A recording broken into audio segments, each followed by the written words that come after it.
The Mughals, 300 years in 60 seconds. A big dynasty in India. First, the map.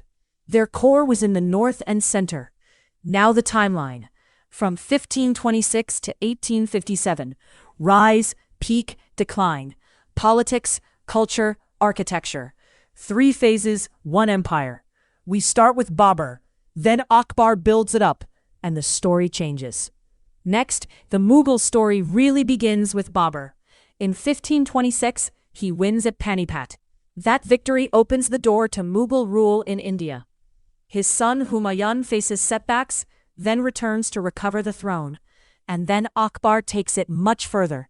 He expands the empire and builds a stronger state. First, revenue reform. Then military ranks, the Mansabdari system, and better governance. That is how a conquest becomes an empire.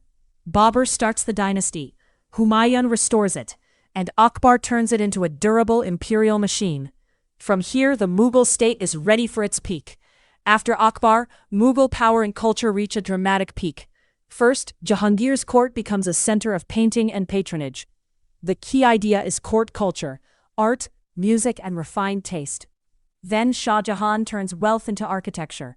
Think Taj Mahal and the Red Fort, big symbols of imperial confidence. Above all, the empire looks rich, stable, and powerful. Next comes Aurangzeb, and the map reaches its largest size. The empire pushes southward into the Deccan. That expansion has a cost, long wars and growing strain. So the peak is both achievement and pressure at the same time. A brilliant court, monumental buildings, and a bigger map. But bigger power also means bigger demands. That tension sets up the empire's decline. What happens when expansion outruns control? The next slide shows how that pressure turns into decline, and what Mughal legacy still remains. After 1707, the empire starts to weaken.